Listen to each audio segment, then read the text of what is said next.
Praise the Lord. ஏசாயா 47 அதிகாரம். Babylon குமாரத்தியாகிய கன்னிகையே, நீ இறங்கி மண்ணிலே உட்காரு. கல்தேயரின் குமாரத்தியே, தரையிலே உட்காரு. உனக்கு சிங்காசனம் இல்லை. நீ செருக்குக்காரியும் சுக செல்வியும் என்று இனி அழைக்கப்படுவதில்லை. ஏந்திரத்தை எடுத்து மாவரை, உன் முக்காட்டை நீக்கிவிடு.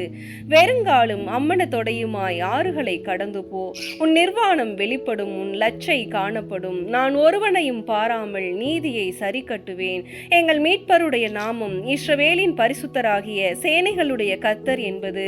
கல்தேயரின் குமாரத்தியே, நீ அந்தகாரத்துக்குள் பிரவேசித்து மௌனமாய் உட்காரு. இனி நீ ராஜ்யங்களின் நாயகி என்று அழைக்கப்படுவதில்லை. நான் என் ஜனத்தின் மேல் கடும் கோபமடைந்து என் சுதந்திரத்தை பரிசுத்த குலைச்சலாக்கி அவர்களை உன் கையில் ஒப்புக் கொடுத்தேன். நீ அவர்கள் மேல் இரக்கம் வையாமல் முதிர் வயதுள்ளவர்களின் மேல் உன் நுகத்தை மகா பாரமாக்கி என்றென்றைக்கும் நாயகியாய் இருப்பேன் என்று சொல்லி இந்த காரியங்களை இதுவரைக்கும் உன் மனதிலே வையாமலும் அதன் முடிவை நினையாமலும் போனாய். இப்பொழுதும் சுக செல்வியே, விசாரமில்லாமல் வாழ்கிறவளே, நான் தான், என்னை தவிர ஒருவரும் இல்லை. நான் விதவையாவதில்லை, நான் சந்தான சேதத்தை அறிவதில்லை என்று உன் இருதயத்திலே சொல்லுகிறவளே, நான் சொல்லுகிறதை கேள். சந்தான சேதமும் விதவை இருப்பும் ஆகிய இவ்விரண்டும் உனக்கு சடிதியாக ஒரே நாளில் வரும்.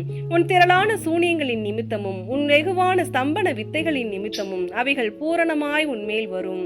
உன் துன்மார்க்கத்திலே நீ திட நம்பிக்கையாய் இருந்து என்னை பார்க்கிறவர் ஒருவரும் இல்லை என்றாய். உன் ஞானமும் உன் அறிவுமே உன்னை கெடுத்தது.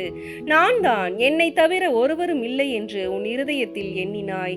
ஆகையால் தீங்கு உன்மேல் வரும். அது எங்கே இருந்து உதித்ததென்று நீ அறியாய். விக்கினம் உன்மேல் வரும், நீ அதை நிவர்த்தியாக்க மாட்டாய்.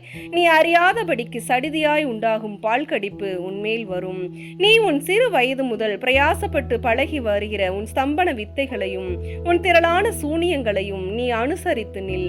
அவைகளால் உனக்கு பிரயோஜனம் உண்டோ, பலன் உண்டோ பார்ப்போம்.